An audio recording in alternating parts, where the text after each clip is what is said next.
주 나의 하나님이여 주를 경배합니다. 주 사랑하는 나의 마음을 주께서 아시나이다.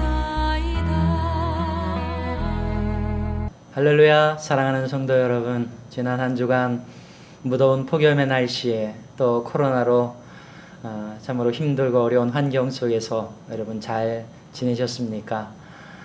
이렇게 어려울 때일수록 여러분 마음은 늘 즐겁고 기쁘게 가지시고 그리고 건강에 유의하시고 무엇보다도 여러분의 영혼이 우리 하나님 안에서 늘 건강하게 살아가시기를 바랍니다.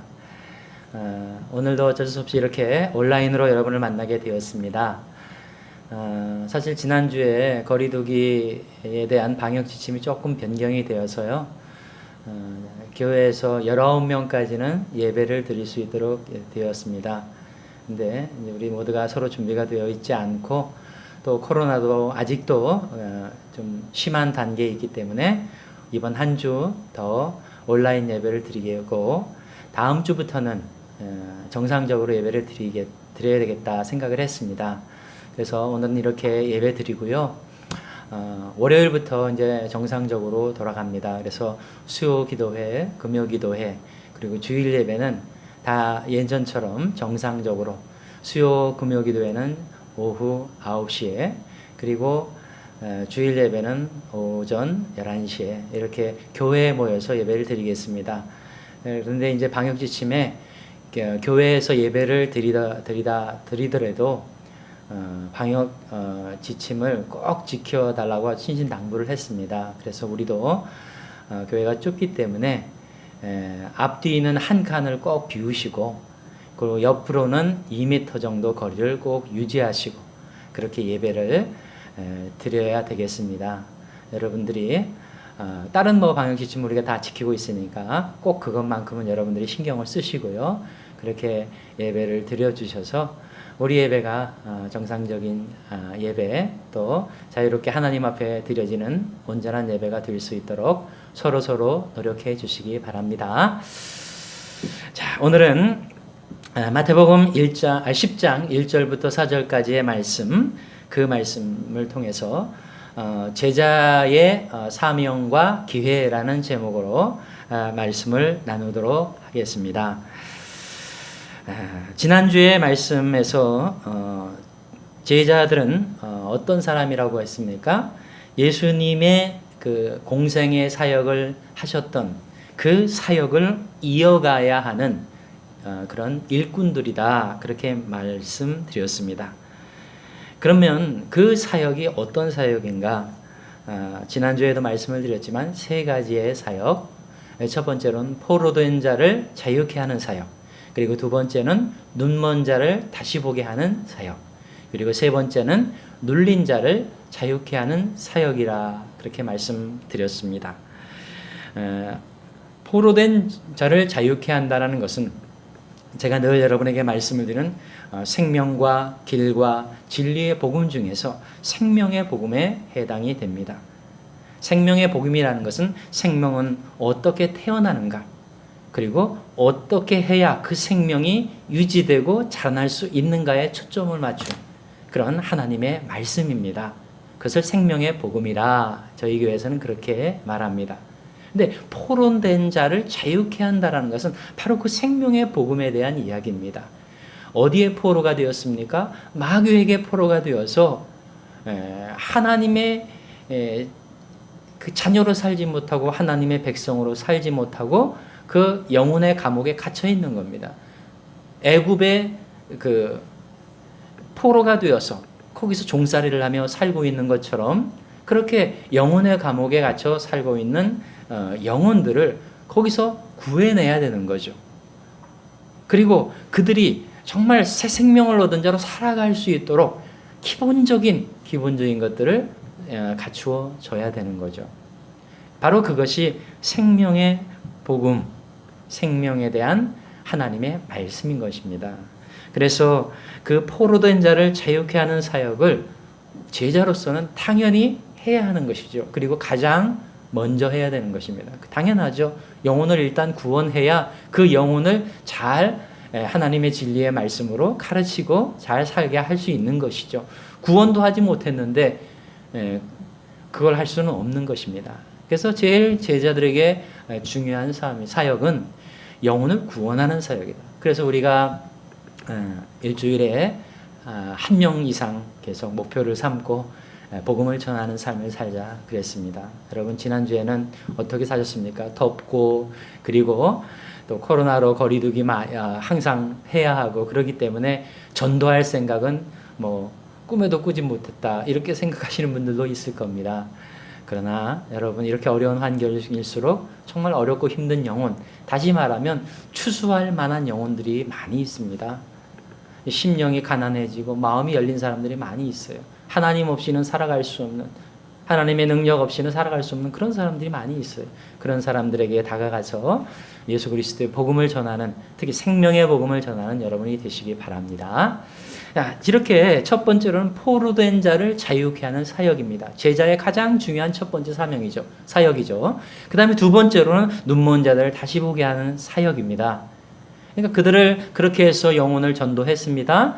교회를 데리고 왔습니다. 그러면 그냥 가만히 있는 것이 아니라, 그리고 그 목회자만 뭐 하는 것이 아니라, 첫째는 목회자가 해야 되겠죠. 목회자 설교를 통해서 그리고 교육을 통해서 그 영혼들에게 진리의 복음을 잘 가르쳐 줘야 되겠죠. 그러나 성도들도 마찬가지입니다. 전도만 해놓고 끝나는 것이 아니라 그들도 열심히, 오히려 그들이 제일 가까운 사람이기 때문에 가장 중요합니다.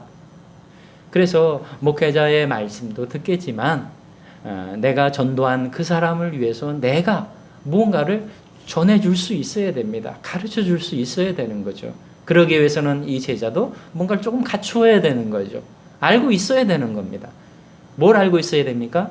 진리의 길을 어떻게 걸어가야 하는지, 생명의 길을 어떻게 걸어가야 하는지. 그게 뭡니까? 그게 바로 길의 복음입니다. 성경에는 그런 길의 복음들이 나와 있어요.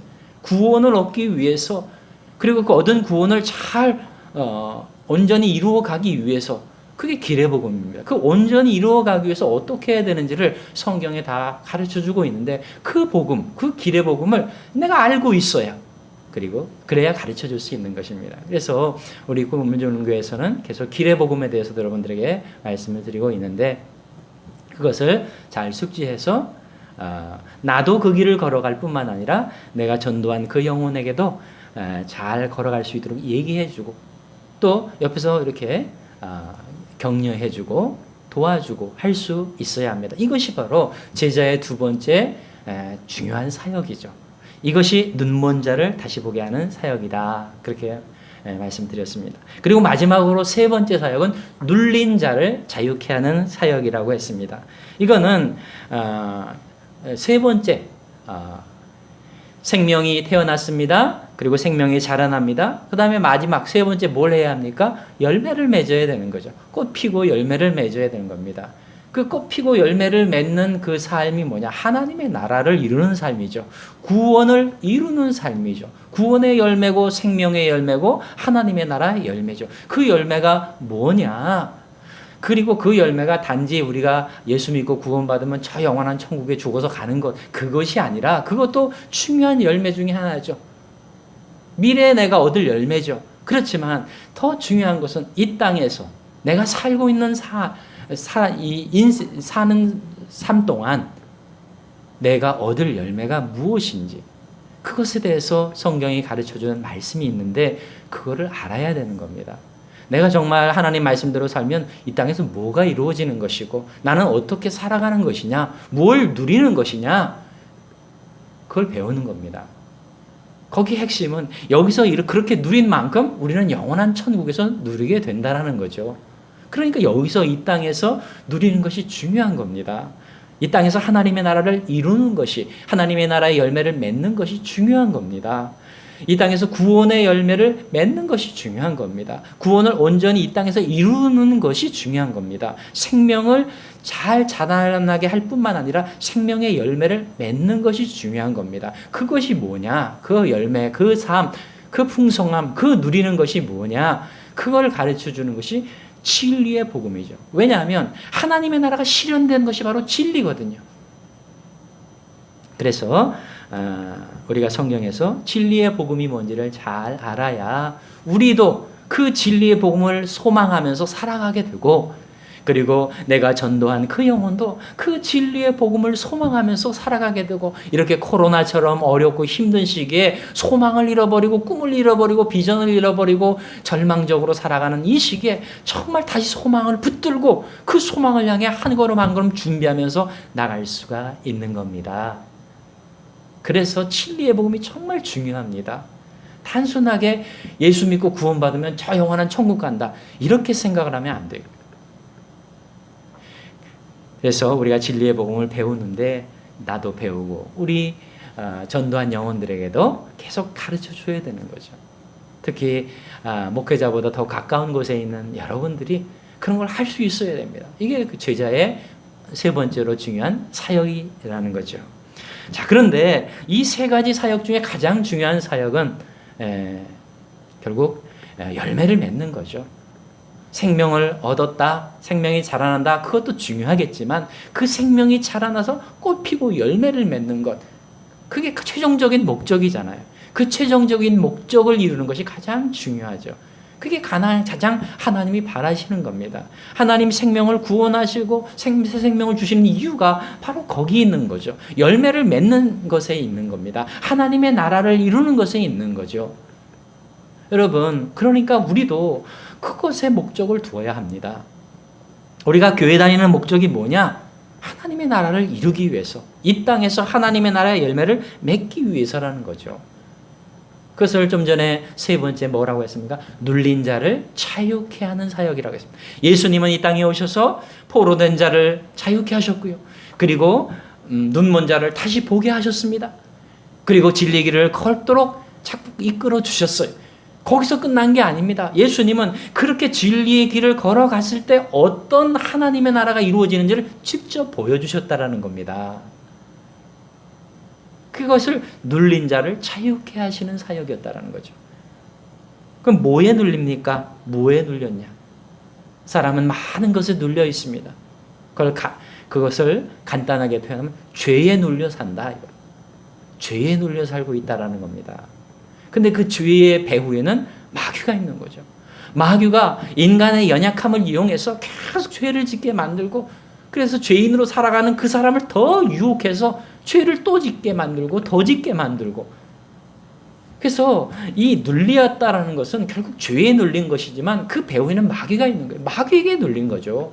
죄에 눌리고 마귀에게 눌리고, 이렇게 우리가 표현할 수가 있는 겁니다. 근데 예수님께서 이 땅에 오셔서 바로 그것을 해결해 주셨다라는 거예요. 죄에 눌린 자들의 죄를 자유하게 선포해 주셨어요. 네가 죄 사함을 받았느니라. 예수님이 하나님이시니까 선포를 해 주신 거죠. 죄를 사해 주신 거예요. 그래서 이 죄의 형벌에서 자유하게 해 주신 거예요. 그 다음에 예수님은 귀신을 쫓아내 주셨어요. 죄의 권세에서 자유하게 해 주신 거예요. 죄가 엄습하지 못하도록 귀신을 쫓아낸 거예요. 더 이상 그 영혼을 유혹하지 못하도록 죄의 문제를 해결해 주신 거죠. 이렇게 예수님께서는 그래서 그 사람의 모든 인생의 문제를 완전하게 해결해 주시는 거예요. 그러니까 그것은 무슨 추상적으로 해결해 주신 게 아니라 실제로 예수님께서는 병도 고쳐주셨고 귀신도 쫓아내 주셨고, 그리고 여러 가지 인생의 문제들도 해결해 주시고, 가장 중요한 마음의 중심에 있는 문제들을 해결해 주셨던 겁니다. 그래서 눌렸던 것들을 다 자유하게, 눌렸던 것에서 벗어나게 해 주셨다라는 겁니다. 그래서 그 영혼이 자유함을 얻게 됐다. 그 인생이 자유함을 얻게 됐다라는 겁니다. 이게 바로 하나님의 나라고, 이게 바로 하나님의 나라의 열매인 겁니다. 그것을 예수님은 공생의 3년 동안 직접 보여주셨다라는 겁니다. 그리고 그 사역들을 제자들에게 위임하셨습니다. 그러니까 이제 제자들은 그 예수님의 세 가지 사역을 이어가야 하는데, 그 중에서 가장 중요한 사역이 뭐냐? 눌린 자를 자유케 하는 사역이라는 겁니다. 그래서 여러분, 우리가 이 땅에서 제자로서 살아간다라는 것은, 우리는 이미 포로된 곳에서 자유케 된 사람들입니다. 그리고 이제 지금 어떤 길을 걸어갑니까? 눈먼 자가 다시 보는 그런 길을 걸어가는 거죠. 우리가 매일매일 하나님의 말씀을 들으면서 그리고 진리를 분별하면서 그 진리의 길을 따라가면서 내 생명이 자라가면서 하나님의 나라를 지금 세워가고 있는 거예요. 그러면 거기에는 하나님의 나라가 열매가 맺혀져야 되는 겁니다. 우리의 삶에 우리의 모든 인생에는 그 열매들이 막 나타나야 되는데 그게 뭐냐? 눌린 것에서 막 자유한 것들이 만들어져 가야 되는 겁니다. 눌린 것에서 자유한 것들이. 그것을 누려야 되는 겁니다. 그런데 제자가 됐다고 하는데 오랫동안 살면서도 뭐 눌린 것에서 계속 눌려 있어요. 자유하지 못해요. 그거는 뭔가 문제가 있는 겁니다. 하나님께서 원하시는 삶이 아니에요. 주님이 우리에게 명하신 삶이 아니에요. 제자는 눌린 것에서 벗어나야 됩니다. 여러분, 우리를 눌러놓고 있는 것이 있습니까? 그것을 자꾸 벗어나야 합니다. 그래서 이 땅에서 하나님의 나라를 자꾸 누려야 하는 거예요. 하나님이 우리에게 주시는 좋은 것들을 경험해야 하고 맛봐야 되는 것입니다. 하나님이 우리에게서 바라시는 그 하나님의 나라 열매를 맺어야 되는 거죠. 그래서 우리는 결국 뭘 해야 됩니까? 죄와 싸우고 그리고 죄를 이겨내야 되는 겁니다. 그리고 그러기 위해서 필요한 것은 뒤에서 그 죄를 가지고 조종하고 우리를 계속 부추기고 있는 마귀 권세를 물리쳐야 되는 거죠. 마귀의 세력을 물리쳐야 하는 겁니다. 귀신들을 쫓아내야 되는 거죠. 예수님께서 귀신들을 쫓아내셨듯이 나도 귀신을 쫓아내야 되는 것입니다. 그래서 우리에게 제자로서 중요한 것은 눌린 자를 자유케 한다. 그러기 위해서 죄와 싸워야 된다. 그러기 위해서 귀신을 우리도 쫓아내야 된다. 내 힘으로 쫓아낼 수 있습니까? 못해요. 근데 주님께서 우리에게 그리스도 이름을 주신 거예요. 예수 그리스도의 이름, 그 이름 자체에 능력이 있는 거예요. 그래서 우리가 어디 가서 무엇을 하든 귀신들이 장난을 할 때 예수 그리스도의 이름으로 명하노니 물러가라 할 때 귀신들은 도망가는 거예요. 물론 내가 믿음도 없이 그걸 선포하면 귀신이 도망가겠어요? 믿음을 가지고 선포를 해야 되고 소망을 가지고 선포해야 되고 그리스도의 사랑을 가지고 선포를 해야 할 때 해야 하는 거죠.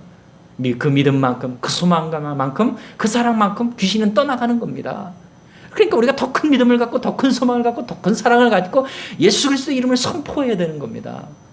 제자로서 그렇게 선포하며 살아갈 때 나도 구원을 이루어 구원의 열매를 맺을 뿐만 아니라 옆에 있는 누군가, 내가 전도한 영혼, 나의 이웃, 나의 가족들도 마찬가지입니다. 그 영혼들의 이게 달라붙어 있는 귀신들을 쫓아낼 수가 있는 거예요.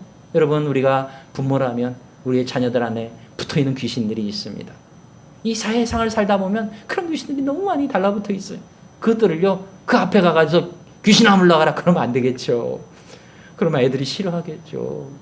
그리고 그 아이들 앞에서 예수 그리스도의 이름으로 물러가라 그러면 이상하게 생각하겠죠. 뭐 그렇게 하지 말고 지혜롭게 마음속으로 강력하게 선포해야 합니다. 그리고 늘 기도하면서 선포해야 됩니다. 예수 그리스도의 이름으로 명하는 물러갈지어다 선포해야 합니다. 왜? 주님이 우리에게 그런 권능을 주셨기 때문에요. 그리고 예수 그리스도의 이름 자체에 권능이 있기 때문에 그렇게 우리가 믿음으로 소망으로 사망을 사랑으로 선포할 때 귀신들을 쫓아낼 수 있기 때문입니다.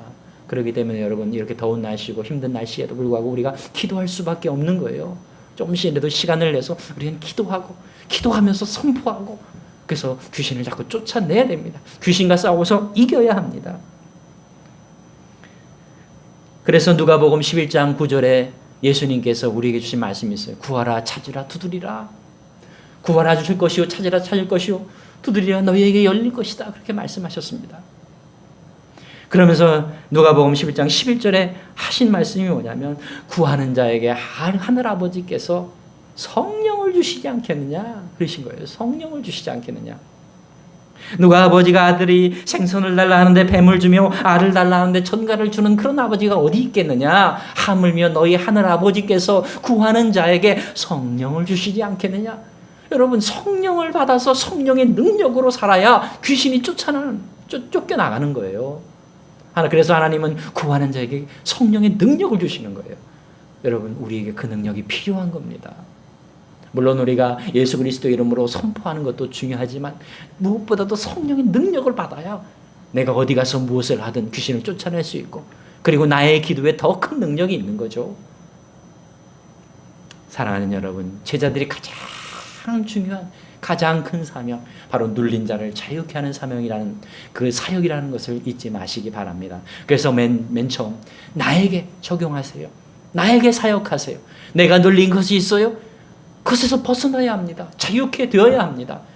여러분, 그것을 가장 중요한 목적으로 삼으시기 바라고요. 날마다 싸우시기 바랍니다. 귀신을 쫓아내시기 바랍니다. 죄를 이겨내시기 바랍니다. 그래서 눌린 것에서 점점 자유해서 자유한 삶, 풍성한 삶을 누리시기 바랍니다. 그리고 내가 옆에서 돕고 섬기는 나의 가족, 나의 성도들, 그리고 나의 이웃들, 그들에게 복음을 전하고, 그리고 눈먼 자를 다시 보게 하는 것처럼 진리의 말씀들을 계속 소개하고 안내하고, 뿐만 아니라 그들이 눌린 것을 자유케 할 수 있도록 중보기도 해주시고, 귀신을 쫓아내시고, 그리고 그들도 우리 주님처럼 또 우리처럼 기도하면서 예수 그리스도의 이름으로 귀신을 쫓아내면서 성령의 능력으로 싸우면서 눌린 것에서 자유케 되고 하나님의 나라를 온전히 이루고 온전히 누리는 사람이 되도록 계속 옆에서 도와주는 그런 제자의 사명, 제자의 사역을 잘 감당하는 사람이 되길 바랍니다. 그것이 첫 번째 오늘 말씀이 주는 교훈인 것입니다. 자, 그 다음에 두 번째. 첫 번째는 제자들에게 주신 가장 중요한 사명, 눌린 자를 자유케 하는 사명인데, 두 번째로는 제자들에게 주시는 기회, 바로 하나님께서 우리에게 기회를 주신다, 그런 교훈입니다. 오늘 2절을 보니까 12사도를 예수님께서 택하여 세우셨는데 그 12사도의 이름이 나옵니다. 베드로라 하는 시몬을 비롯해서 그의 형제 안드레와 세베대의 아들 야고보와 그의 형제 요한, 빌립과 바돌로메, 도마와 세리마테, 알페오의 아들 야고보와 다데오. 그러면서 4절에 이런 말씀이 있습니다. 가나안인 시몬 및 가롯 유다 곧 예수를 판 자라 그랬습니다. 가롯 유다 곧 예수를 판 자라. 예수님께서는 12제자를 택하여 예수님이 하셨던 그 사역을 위임을 하셨습니다. 물론 12제자뿐만 아니라 다른 제자들에게도 다 위임이 된 거지만 그 중에서 12제자는 더 큰 사명을 받은 거죠. 나머지 제자들까지도 잘 이끌어가야 하는 그런 사명인 겁니다. 그런데 그 12제자 중에 어떻게 가롯 유다와 같은 사람이 포함될 수 있었을까? 어떻게 보면 우리는 참 이해가 안 갑니다. 예수님이 다 아셨을 텐데 예수님은 예지 능력이 있으셨어요. 다 아셨어요. 이 사람이 어떤지 저 사람이 어떤지 다 아셨고, 가롯 유다가 예수님을 나중에 배반하고 그럴 사람인 줄 다 아셨어요. 그런데 왜 예수님께서는 가롯 유다를 12제자로 택하셨을까? 그게 우리가 늘 궁금한 점입니다. 의아한 점이죠. 그런데 그것은 바로 우리에게 아주 중요한 교훈을 주시고자 함입니다. 첫 번째로는 예수님께서 십자가를 지시고 온 세상의 죄를 대속하시는 그 하나님의 의를 이루시기 위해서, 하나님의 말씀을 이루시기 위해서 예수님은 그것을 그대로 참아내시고 감내하셨던 겁니다. 자신을 배반하는 제자일지라도 다 참고 견디셨던 거예요. 왜? 십자가의 하나님의 말씀, 십자가의 의를 이루시기 위해서 그 일을 그냥 다 감내하셨던 겁니다. 근데 더 중요한 두 번째 교훈이 있습니다.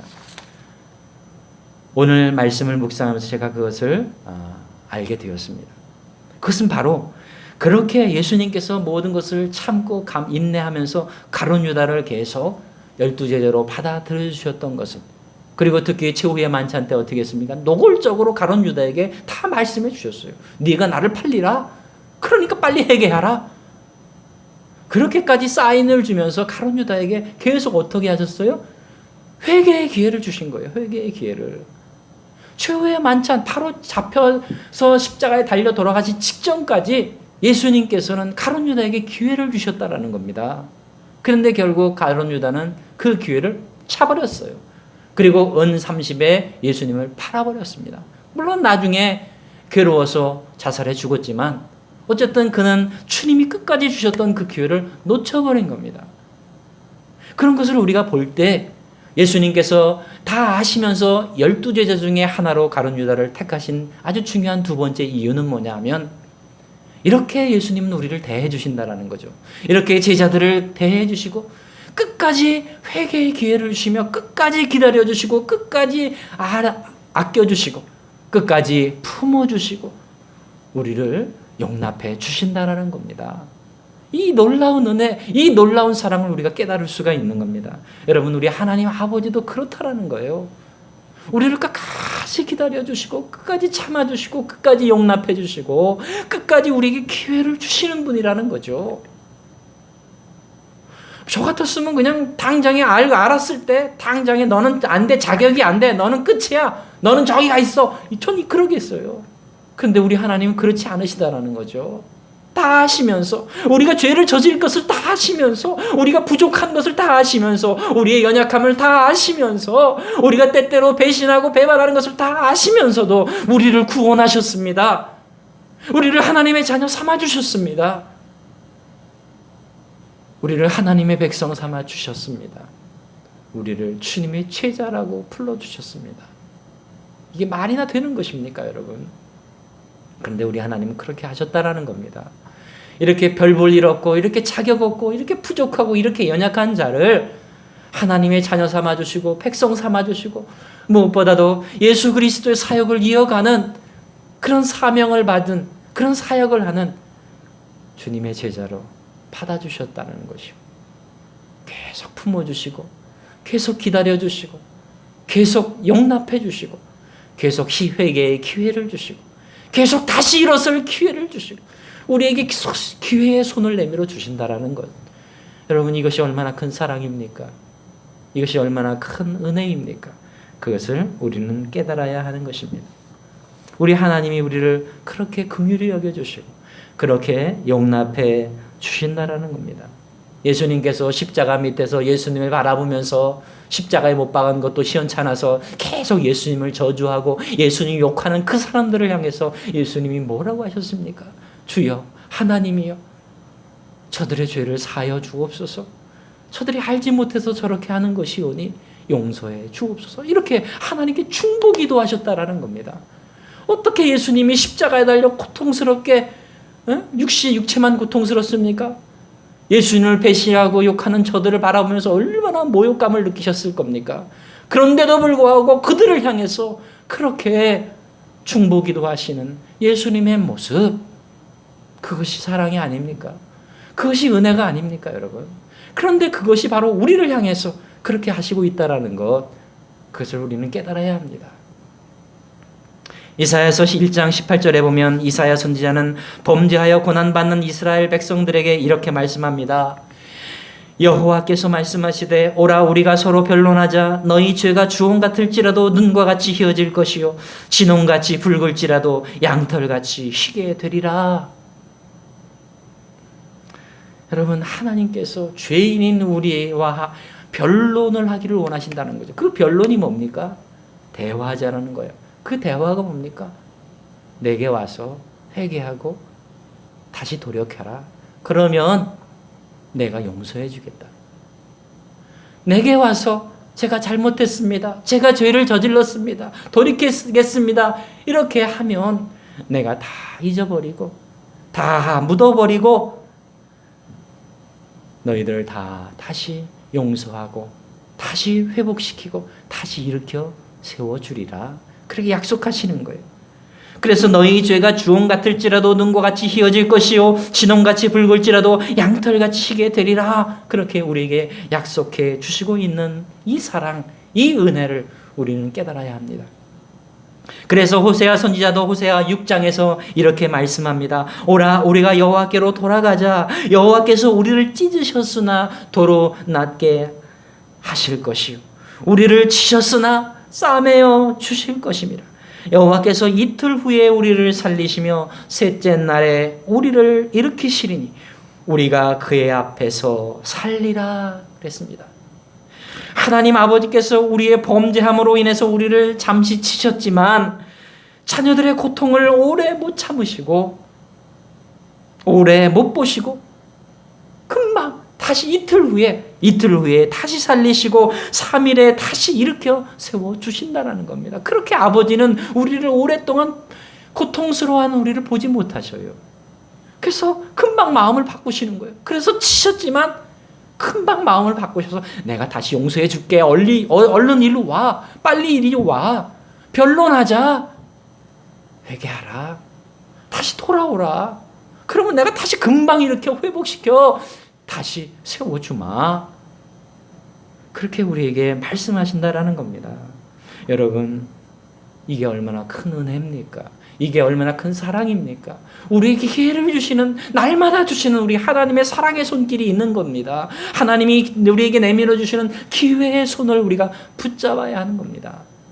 깨닫고 알고 감사할 뿐만 아니라 붙잡아야 되는 겁니다. 날마다 그것을 붙잡아야 되는 겁니다. 특히 제자는, 주님의 제자는 그걸 붙잡아야 되는 거예요. 여러분, 사실 우리 자신을 돌아올 때 제자의 자격이 있습니까? 우리가 무슨 자격이 있어요? 매일매일 주님을 배신하고 등 돌리고 하루 종일 주님도 알지도 못하고 살아갈 때가 많은 우리가 뭔 제자라고 할 수가 있겠습니까? 가끔 그러지 않습니까? 교회에서 제가 여러분 주님의 제자입니다 그러고 제자의 사명을 다 아시죠? 그러면 내가 무슨 제자인가? 내가 무슨 제자의 자격이 있는가? 그동안 내가 제자로서 살아온 게 없는데 뭐 이렇게 생각할 수가 있습니다. 뒤돌아보면 우리는 제자의 자격이 없습니다. 우리는 여전히 죄 가운데 살고 있고 늘 귀신들, 마귀들의 조종을 받고 놀아나고 있잖아요. 늘 실패하고 있잖아요. 근데 무슨 우리가 제자입니까? 그런데 우리는 그렇게 생각하지만 우리 하나님은 그렇게 생각하지 않는다라는 겁니다. 우리 하나님은 너는 나의 하나님의 나의 아들이야, 나의 딸이야. 그래, 너는 나의 제자야. 그렇게 말씀하시는 겁니다. 제자로 살아라. 내가 금방 회복시켜 줄 테니까. 네가 조금만 돌이키면 내가 금방 회복시켜 줄 테니까. 회개만 하면 내가 다시 일으켜 세워줄 거니까. 다시 제자의 삶을 걸어가도록 해줄 거니까. 돌이키기만 하라. 그렇게 우리에게 말씀해 주시는 거죠. 우리는 자격이 없지만 주님은 우리를 제자로 여겨주시고 또 제자로 세워지기를 바라시는 거예요. 제자로 살기를 원하시는 겁니다. 그것을 우리는 깨달아야 합니다. 그리고 감사해야 됩니다. 그리고 제자의 사명을 위해서 다시 일어나서 회개하면서 다시 일어나서 다시 주님의 손, 주님이 주시는 기회의 손을 붙잡아야 되는 거죠. 그리고 힘있게 걸어갈 수 있어야 됩니다. 오래전에 제가 잘 아는 조금 저보다 나이가 드셨던 그런 목사님이 저에게 해주신 이야기가 생각이 납니다. 그분이 어느 날 꿈을 꾸었습니다. 꿈에서 꿈 내용 자세한 얘기는 제가 여러분에게 이상 말씀을 드릴 수는 없겠지만은 꿈에서 젊었을 때 신학교 장면이 나온 거예요. 그 목사님이 신학교에 다닐 때, 젊었을 때. 근데 저도 신학교에 다녔지만 저는 이제 대학교를 다 졸업하고 신학교에 들어가기 때문에 일반 그냥 바로 대학을 신학교로 들어간 학생들보다 나이가 많았죠. 근데 그때도요, 그 학교에 바로 갓 들어온 신학생들도 있었어요. 그 젊은 신학생들. 저는 대학교를 졸업하고 들어갔으니까 한 4년 이상 군대까지 갔다 왔으니까 6년, 7년 이상 나이가 많았죠. 근데 그 나이가 많은 상태에서 그 어린 신학생들을 보니까 참 어린아이들 같아요. 그리고 마음에 안 드는 것도 많아요. 그 신학생들이 심지어는요, 저희 신학교에 가보면 담배 꽁초도 있고 술병도 있어요. 신학생 중에는 술 먹고 담배 피는. 있을 수가 없는 일인데도 그런 일들이 일어납니다. 다 그런 건 아니지만. 그만큼 이 질풍노도의 시기에 얼마나 힘들겠습니까? 또 자기가 원치 않아서 신학교 간 애들도 있었고 젊다 보니까 그렇게 떠밀려서 신학교 온 그런 친구들도 있었겠죠. 그러다 보니까 연약하고 부족하고 또 여러 가지 죄도 있었겠습니다. 근데 그 목사님도 아마 그랬는지 모르겠어요. 어쨌든 젊었을 때 신학교에 다닐 때 자기가 이렇게 한 일들, 그런 것들이 꿈속에서 나타난 거예요. 자기가 똑같이 하고 있는데 그게 얼마나 부끄러운 일인지, 얼마나 창피한 일인지, 실제로 많은 사람들한테 들켜가지고서 창피하고 부끄러운 일을 당한 거예요, 꿈속에서. 그게 꿈에서 깼습니다. 근데 그때는 그걸 잘 몰랐는데, 그리고 목회할 때까지도 까맣게 잊어먹고 있었는데, 그러니까 아마 큰 일은 아니었을 겁니다. 그런 소소한 일이었는데 그 꿈에서 그게 얼마나 창피한 건지를 깨달으니까 이 목사님이 뒤늦게 나이 든 이후에야 그걸 깨달은 거예요. 그게 얼마나 큰 죄인지. 그때 젊었을 때 신학생 시절에 그게 했던 행동들이 얼마나 이기적이었고 얼마나 죄가 된 행동이었는지를 이제 나이가 들어서 깨달았게 되었다라는 겁니다. 그러면서 이 목사님이 저에게 하시는 말씀이 이런 형편없는 자도 이렇게 죄가 많은 자격 없는 자도 신학생이라고 하나님께서 가르쳐 주시고 먹여주시고 입혀주시고 길러주시고 이 목회자가 될 때까지 용납해 주시고 기다려 주시고 품어 주시고 이끌어 주셨으니 이게 얼마나 큰 은혜인지 이게 얼마나 큰 사랑인지 그저 감사할 따름입니다. 내가 지금 어렵고 힘들더라도 아무렇지도 않습니다. 하나님이 그동안 나에게 주신 것이 얼마나 큰데 뭐 이것 가지고서 내가 불평합니까? 그러시는 거예요. 그 말을 들으면서 저도 자신을 돌아보게 됐습니다. 저도 그렇죠. 저도 옛날을 돌아보니까 참 철없던 옛날도 많이 있었고요. 죄 가운데 살던 때도 많이 있었고 실수도 많았고 그럼에도 불구하고 저를 선택하시고 저를 먹여주시고 입혀주시고 이끌어주신 그 하나님의 은혜를 다시 깨닫게 되면서 저도 감사했습니다. 하나님 너무 큰 은혜입니다. 너무 큰 사랑입니다. 자격 없는 저를 이렇게 먹이시고 입히시고 길러주시고 여기까지 오게 하셨군요. 제가 뭘 더 바라겠습니까? 감사합니다, 하나님. 그리고요, 하나님이 내게 이렇게 은혜 주시고 이렇게 사랑 주셨으니 나도 그렇게 하겠습니다. 나도 이 제자로서 그런 사명을 잘 감당하겠습니다. 첫째로는 내가 하나님께서 나를 그렇게 여기신다 생각하고 감사하고 다시 일어서고 늘 하나님의 기회의 손을 잡겠습니다. 불평하지 않고 불만하지 않고 낙심하지 않고 절망하지 않고 언제든지 오뚜기처럼 벌떡벌떡 일어나서 다시 시작하겠습니다. 다시 출발하겠습니다. 그게 첫 번째고요. 두 번째로는 나도 남을 그렇게 여기겠습니다. 다른 사람들, 나의 가족, 나의 성도, 나의 이웃들을 그렇게 용납하고 그렇게 기다려주고 그렇게 사랑해주고 그렇게 품어주겠습니다. 여러분 그렇게 은혜와 사랑을 베풀어야 그 사람 그 영혼이 살아나는 거예요. 여러분 바로 그것이 십자가인 겁니다. 그것이 십자가예요.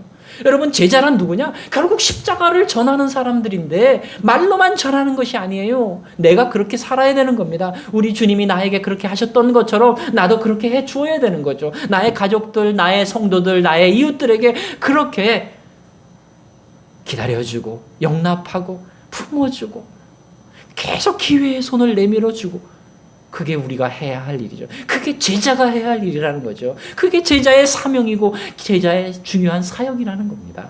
오늘 짧은 말씀이지만 예수님께서 우리에게 그런 메시지를 주시고 있는 겁니다. 사랑하는 여러분, 이번 한 주간 또 폭염이 있고 그리고 코로나로 어려울 것입니다. 그럼에도 불구하고 하나님은 우리를 소망의 항구로 계속 이끌어 가시는 그 하나님의 하시는 일을 주목하시기 바랍니다. 그리고 하나님께 가까이 가십시오. 하나님의 내미는 기회의 손을 다시 붙잡으세요. 좀 어려운 일이 있다고 작심하고 절망하고 그러지 마세요. 하나님은 언제든지 기다려주시고 기회의 손을 내밀어서 내 손을 붙잡기를 원하시거든요. 그 손을 꼭 붙잡고 다시 일어서십시오. 혹 내가 죄를 범했다면 다시 회개하고 다시 돌이키고 다시 일어서고 다시 손을 붙잡고 하나님이 내미시는 기회의 손을 다시 붙잡고 다시 출발하시기 바랍니다. 그리고 내 옆에 있는 사람들 사랑하십시오. 용납하십시오. 품어주십시오. 기다려주십시오. 다시 일어설 때까지 다시 하나님 앞에 서서 우뚝 서서 이 폭포수 같은 하나님의 은혜와 사랑을 깨닫고 다시 출발할 때까지 도와주시기 바랍니다. 그것이 바로 제자의 사명이고 제자가 해야 할 중요한 사역입니다. 여러분이 이런 일을 잘 감당함으로 말미암아 하나님이 보실 때 우리 주님이 보실 때 아름답고 멋진 제자가 되길 바랍니다. 이 어려운 시기에 그런 제자의 손길이 필요한 사람들이 너무나도 많습니다. 먼저는 내가 필요하고 그리고 주변에 있는 사람들이 필요합니다. 그런 제자의 사명을 잘 감당하여 이 땅에서 하나님의 나라를 풍성히 이루고 하나님의 열매를 많이 맺어가는 그런 사람들. 그래서 저 영원한 천국에서 많은 것을 받아 누리는 그런 복된 하나님의 성도들, 주님의 제자들 되시기를 주님의 이름으로 간절히 축원합니다. 기도하겠습니다.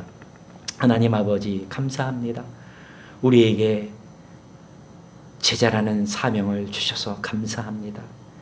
연약하고 부족하고 자격도 없는 자들을 오늘 여기까지 인도해 주신 것 감사드립니다.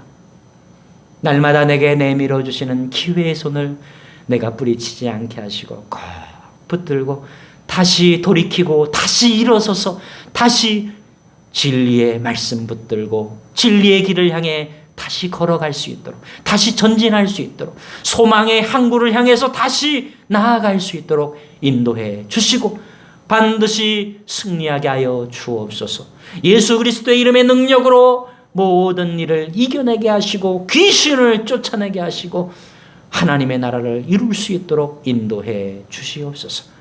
우리 사랑하는 성도들, 어려운 환경이지만 이번 한 주도 그렇게 한 걸음씩 한 발 한 발 앞으로 소망을 향해 나아가는 성도들 되게 해 주시고 무엇보다도 주님과 동행함으로 늘 즐겁고 기쁜 풍성한 하루하루가 이어질 수 있도록 인도해 주시옵소서. 그들의 가정과 일터가 하나님이 주시는 복으로 말미암아 하나님의 나라가 풍성하게 이루어지게 해 주옵소서. 예수 그리스도의 이름으로 축복하며 기도하옵나이다. 아멘. 이번 한 주간 우리 생명의 주님과 함께 힘있게 걸어가시고 무엇보다 즐겁고 기쁘게 걸어가시기 바랍니다. 다음 주에는 교회에서 주일 예배 시간에 만나겠습니다. 한 주간 주님 안에서 승리하시기 바랍니다. 감사합니다.